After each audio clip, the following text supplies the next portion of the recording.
तो दोस्तों एक बार फिर स्वागत है आप सभी का हमारे चैनल पर। और इस वीडियो में हम बात करेंगे उन सभी कैंडिडेट्स के लिए, पार्टिसिपेंट्स के लिए जो अभी 12th क्लास में हैं या जिन्होंने ड्रॉप लिया हुआ है, ताकि अगली बार अच्छे से प्रिपेयर करके CUT एग्ज़ाम दें और एक अच्छी यूनिवर्सिटी को टारगेट कर पाएँ। तो इस सेशन में, इस वीडियो में हम प्रॉपर जो बात करने वाले हैं 2025 का CUT कैसे हमें करना है, होता क्या है, सारी की सारी चीज़ें स्टेप बाय स्टेप हम डिस्कस यहाँ कर रहे हैं। हो सकता है वीडियो थोड़ा सा लंबा हो जाए, क्योंकि ये सारी चीज़ें समझना आप सभी के लिए इम्पॉर्टेंट है जो सभी टारगेट कर रहे हैं CUT को। ठीक है, तो एक एक करके सारी चीज़ों को हम क्लियर करेंगे और आपको कमेंट भी कर देना है कि आप किस यूनिवर्सिटी के लिए टारगेट कर रहे हैं, किस कोर्स में टारगेट कर रहे हैं, तो उनसे रिलेटेड चीज़ें भी हम आपको बता देंगे। बाकी जो क्वेश्चंस आपके आ रहे हैं उन्हें भी कमेंट करिए, दोस्तों में शेयर कर दीजिए। चैनल पे अगर नए हैं तो आपको सब्सक्राइब करना है, क्योंकि यहाँ सारी जानकारी CUT से रिलेटेड, कॉलेज, कोर्स, करियर से जुड़ी सब मिलेगा आपको यहीं सबसे पहले। और आप नीचे प्रोफाइल एनालिसिस फॉर्म फिल करके भी जानकारी ले सकते हैं कि आपके लिए क्या बेस्ट कोर्स हो सकता है, कौन से कॉलेज को टारगेट करना चाहिए, कौन सी यूनिवर्सिटी अच्छी है, कोर्स कौन से बेहतर हैं। इन सारी चीज़ों के जवाब मिल जाएंगे, तो आपको फॉर्म फिल करना नहीं भूलना है। ठीक है, चलिए सबसे पहले तो यहाँ मैं आपको बता देता हूँ कि वो कौन कौन से बच्चे हैं जिनको ये वीडियो काम की होने वाली है।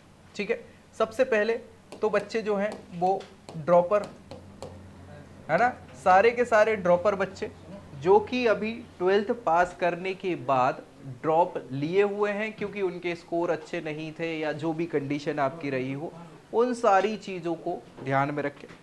उसके अलावा वो सारे बच्चे जो इस बार अभी 12th क्लास में अपीयर हो रहे हैं, तैयारी कर रहे हैं, 12th पास करेंगे और साथ में CUT देंगे, तो उन सभी बच्चों को क्या करना है, CUT।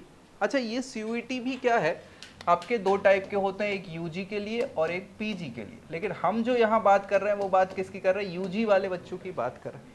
ठीक है, PG पे हम एक सेपरेट वीडियो बना देंगे जिसमें PG कैंडिडेट जितने भी हैं बच्चे जो हैं उन सबके डाउट्स क्लियर हो जाएंगे। ठीक है, तो UG वाले, अब भैया ड्रॉपर जितने भी बच्चे हैं उन सबको तैयारी वो तो कर ही रहे हैं, मार्क्स कम होंगे या कोई भी समस्या होगी उसके कारण इन्होंने ड्रॉप लिया हुआ है और वो सारी चीज़ें। 12th वाले जो बच्चे अभी 12th में आए हुए हैं उनको एक साथ यहाँ CUT की तैयारी भी करनी है। अच्छा, अलग से कुछ करना नहीं है, कैसे होगी क्या होगी वो सारी चीज़ें हम डिस्कस कर रहे हैं, सब बताएंगे आपको कि क्या कैसे हो रहा है। शुरुआत शुरू से करेंगे। सबसे पहले तो CUT है क्या और इसका क्या महत्व है, इंपॉर्टेंस है क्या। तो नाम तो आपको CUT पता है, इसका फुल फॉर्म जो है वो कॉमन यूनिवर्सिटी एंट्रेंस टेस्ट है।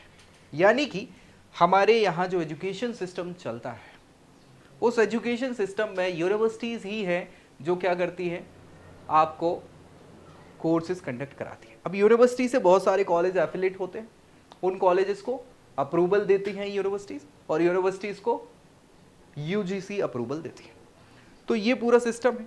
यूनिवर्सिटीज़ जो है अलग अलग हो सकती है, यूनिवर्सिटीज़, इनके टाइप्स अलग अलग होते हैं।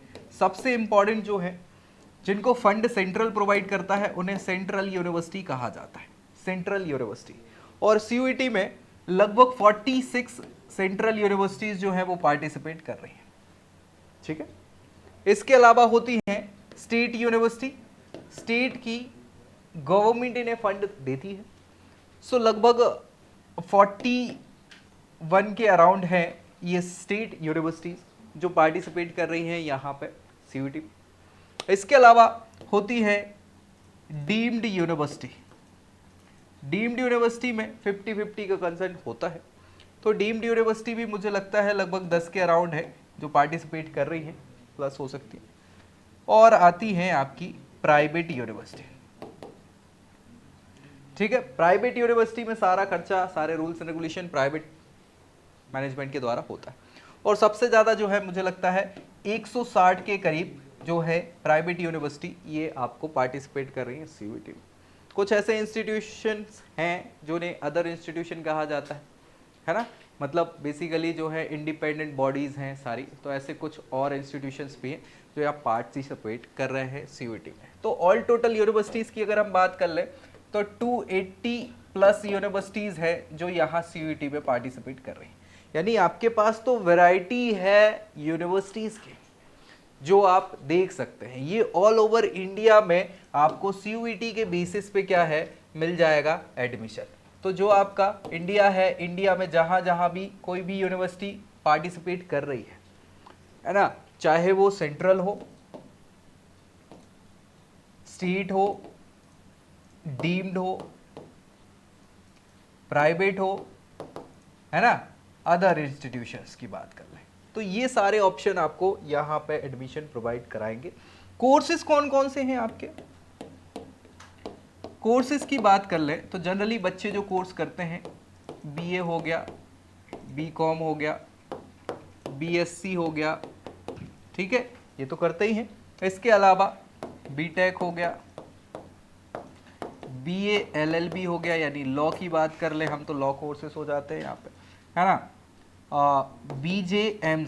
BJMC यानी जर्नलिज्म एंड मास कॉम, है ना। BBA हो गया, ठीक है, फाइन आर्ट्स के हो गए, वोकेशनल हो गए, लाइब्रेरी साइंस के हो गए, ऐसे बहुत सारे कोर्सेज होते हैं। B फार्मा हो गया, है ना। तो ऐसे बहुत सारे आपके पास ऑप्शंस हैं कोर्सेज के। आप सभी बच्चे क्या करेंगे, सबसे पहले तो डिसाइड करना है कि आपको कोर्स कौन सा चाहिए, कौन से कोर्स के लिए आप तैयारी करना चाहते हैं, आगे करियर कहाँ बनाना चाहते हैं। तो आपने जैसे ही कोर्स डिसाइड किया, इसके बाद मैंने बताया कि ये यूनिवर्सिटीज हैं अलग अलग जो आपको कोर्सेज प्रोवाइड करा रही हैं। अब यूनिवर्सिटी पे भी फोकस करना है आपको, पर्टिकुलर कौन सी university. Most of the student जो है वो बड़ी बड़ी यूनिवर्सिटी जैसे DU हो गया यानी दिल्ली यूनिवर्सिटी हो गया, BHU हो गया, बनारस हिंदू यूनिवर्सिटी हो गया, जामिया मिलिया इस्लामिया हो गया, JNU हो गया, ठीक है, AMI हो गया, AMU अलीगढ़ मुस्लिम यूनिवर्सिटी, ठीक है, इलाहाबाद यूनिवर्सिटी हो गया। इसके बाद सेंट्रल यूनिवर्सिटीज़ हैं अलग अलग, उनको टारगेट करते हैं। तो आपको देखना है कि मुझे कहाँ जाना है। जिस भी यूनिवर्सिटी को टारगेट कर रहे हैं उनकी ऑफिशियल वेबसाइट पर जाना है और वहाँ पे आपको देखना है कि कौन सा कोर्स आप लेना चाह रहे हैं, उस कोर्स के लिए क्या क्या आपकी यहाँ रिक्वायरमेंट है, उस हिसाब से आपको तैयारी करनी है। ये समझ पा रहे हो ना चीज़ें, बहुत बढ़िया। तो ये आपकी चीज़ें क्लियर हो जाएंगी। अब देखो CUET का फंडा क्या है। देखो यार पहले क्या होता था, पहले जब तक CUET नहीं चलता था तो अलग अलग यूनिवर्सिटीज़ के लिए परसेंट के क्राइटेरियाज होते थे। अब अलग अलग स्टेट बोर्ड जो हैं उनके अलग अलग, मतलब कहीं ना कहीं स्कोरिंग पैटर्न्स और सारी चीज़ें अलग होती थी, तो बड़ा कन्फ्यूज़न होता था कि किसको एडमिशन मिल रहा है किसको नहीं मिल रहा है, और बड़ी दिक्कत हो जाती थी। तो नई एजुकेशन पॉलिसी में क्या बोला कि भैया सेंट्रलाइज सिस्टम होना चाहिए, और सेंट्रलाइज सिस्टम के लिए ही क्या किया गया, जो हमारी कंडक्टिंग बॉडी है NTA बोले तो नेशनल टेस्टिंग एजेंसी, ये भारत में बहुत सारे बड़े बड़े एग्जाम्स जो हैं वो कंडक्ट कराती है नेशनल लेवल के, ठीक है। जैसे नेट वगैरह के एग्जाम हो गए, है ना, नीट का एग्जाम हो गया, है ना, CUET तो करा ही रही है, और बहुत सारे एग्जाम्स ये कंडक्ट कराते हैं NDA वगैरह के। तो ये एग्जाम कंडक्ट कराती है नेशनल टेस्टिंग एजेंसी, और नेशनल टेस्टिंग एजेंसी जो है वो एजुकेशन या ह्यूमन रिसोर्स मिनिस्ट्री के अंदर आती है। तो उसको ही जिम्मा सौंपा गया है कि एक टेस्ट आप कराएं। अब CUET के साथ क्या है कि भैया यहाँ पे CUET में आपके 3 सेक्शन होता है। एक जो सेक्शन है वो भैया आपका लैंग्वेज सेक्शन होता है, ठीक है। लैंग्वेज सेक्शन में टोटल 33 लैंग्वेजेस हैं। क्या भैया, 33 लैंग्वेजेस। इसके बाद दूसरा सेक्शन जो है वो सब्जेक्ट डोमेन है, सब्जेक्ट डोमेन, है ना, जो आपका पर्टिकुलर डोमेन होना चाहिए वो डोमेन। ऐसे 29 सब्जेक्ट्स हैं जो आपको क्या है यहाँ ऑफर किए जाते हैं, जिनमें से आपको चूज करना होता है। और तीसरा एक जो है इसको GT कहा जाता है, यानी जनरल टेस्ट, जनरल टेस्ट, ठीक है भाई। ये एक ही होता है, लेकिन इसमें क्या क्या आ जाता है आपका, अलग अलग वर्बल एबिलिटी आ जाता है, एप्टीट्यूड आ जाता है, रीजनिंग आ जाती है, जनरल जो नॉलेज है, करंट अफेयर्स है, ये सारी चीज़ें आपको यहाँ पे पूछी जाती है, ठीक है। ये जो GT होता है ये 250 मार्क्स का होता है। ये सब्जेक्ट डोमेन जो है पर्टिकुलर 200 मार्क्स के होते हैं, और लैंग्वेज भी 200 मार्क्स के होते हैं आपके, ठीक, ये है। अब मैक्सिमम आपको क्या करना होता है, एक लैंग्वेज और एक GT ये लेना है। लैंग्वेज तो लेना ही लेना है, जीटी नहीं भी लेना चाहो तो हटा सकते हो। जैसे मैक्सिमम 6 आप ऑप्शन चूज कर सकते हो, कितने 6 ऑप्शन ही चूज कर सकते हो। तो इनमें से ही सीयूईटी आपको देना होता है। जो भी आपके कोर्स आपके हैं वो उसके लिए क्या करना होगा, आपको पहले सबसे पहले खुद कंफर्म होना पड़ेगा कि हमें कौन सी यूनिवर्सिटी चाहिए, है ना, किस कोर्स को हमें फोकस करना है, जिस कोर्स के हिसाब से क्या है आप क्या कर पाओ सीयूईटी में पर्टिकुलर सेक्शंस अपने डिसाइड कर पाओ। ठीक है, अब सीयूईटी में जो है चाहे वो लैंग्वेज हो या फिर डोमेन सब्जेक्ट वाला है ना, तो उसमें क्या है भैया आपके 50 क्वेश्चंस होते हैं जिसमें से 40 करने होते हैं। हर एक क्वेश्चन 5 मार्क्स का होता है, गलत आंसर पे -1 मार्किंग होती है। और यहाँ पे जो जनरल टेस्ट है जीटी वाला, उसमें भैया आपके 60 क्वेश्चंस रहते हैं, 50 अटेम्प्ट करने होते हैं, वही सेम क्राइटेरिया। टाइमिंग्स की बात करें तो लैंग्वेज और डोमेन वाले में 45 मिनट्स का टाइम होता है, जीटी में 60 मिनट का टाइम होता है। कुछ ऐसी चीज़ें हैं लैंग्वेज में और डोमेन में, जनरली डोमेन में सब्जेक्ट वाले में, जिनमें कुछ सब्जेक्ट में 60 मिनट का टाइम भी आपको मिलता है। ठीक है, तो ये चीज़ें जो जनरली बच्चों को पता नहीं होता, वो सारी चीज़ें आपको बता दें। फीस स्ट्रक्चर की बात, तो फीस स्ट्रक्चर 3 सब्जेक्ट तक 1000 रुपीज़ रहता है, किसके लिए, जनरल कैटेगरी के लिए, और बाकी कैटेगरी के लिए कुछ कम हो जाता है। उससे बाद फिर 400 पर सब्जेक्ट आपको और लग जाता है। तो 3 और सब्जेक्ट ले लोगे, 6 ही ले सकते हो मैक्सिमम, तो आपका ये 2200 करीब कुछ पड़ जाता है। ठीक है, और बाकी कैटेगरी के लिए कुछ कम हो जाता है, कोई दिक्कत नहीं है। ये फीस स्ट्रक्चर है।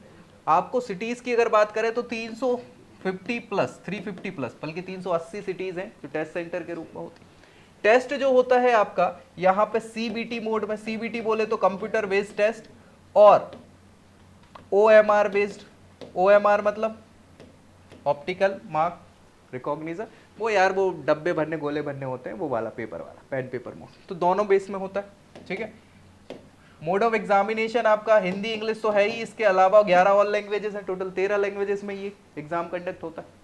तो ये सारे ऑप्शंस आपको पता होने चाहिए। ठीक है भैया, क्या कैसे करना है वो चीज़ क्लियर हो गई सीयूईटी में, है ना। हमने फीस बता दी, क्या है स्ट्रक्चर कैसे होता है, वो सारी चीज़ें हमने देख ली। अब भैया कैसे क्या पढ़ाई करना है, क्या करना है, तो अलग से कुछ नहीं करना है। सबसे पहले तो क्लैरिटी आपको रखना है ना। उसके बाद क्या करना है कि आपको जो आपका 12th का शेड्यूल है, जो सिलेबस है, उसको थोड़ा सा अच्छा कर लेना है। साथ ही साथ थोड़ा सा आपको थोड़ा सा जीटी के लिए प्रैक्टिस करनी होती है ना, जिसमें आपके अलग अलग सेक्शंस जो पूछे जाते हैं, एप्टीट्यूड हो गया, है ना, रीजनिंग हो गई, जीके जीएस हो गया, है ना, करंट अफेयर्स पूछ लिया जाता है। तो ये सारी चीज़ों से क्वेश्चंस यहाँ पे बनते हैं और ये आपसे बन जाएंगे, है ना। इनके लिए थोड़ा सा फोकस आपको करना है। बाकी आप घर बैठे बैठे आराम से 1 से 2 घंटे आप देंगे अभी से स्टार्ट से, तो आपको मुझे नहीं लगता कोई दिक्कत परेशानी यहाँ होने वाली सीयूईटी निकालने में। ठीक है, तो ये क्लैरिटी आपको हो कैसे तैयारी करनी है, क्या है, ये सारी चीज़ें हमने सीयूईटी 2025 की यहाँ क्लियर कर ली है। अभी भी डाउट कुछ रह गया है तो कमेंट करके बताइए, दोस्तों में शेयर कर दीजिए, और अपने लिए बेस्ट अगर जानना चाह रहे हैं तो आपको प्रोफाइल एनालिसिस फॉर्म फिल करना नहीं भूलना है। बाकी हम हैं ही आपके लिए, तो अगली अपडेट के साथ मिलेंगे नेक्स्ट वीडियो में, तब तक के लिए जय Hind. I hope you like this video. For more such videos, keep watching our channel and do not forget to like, share and subscribe.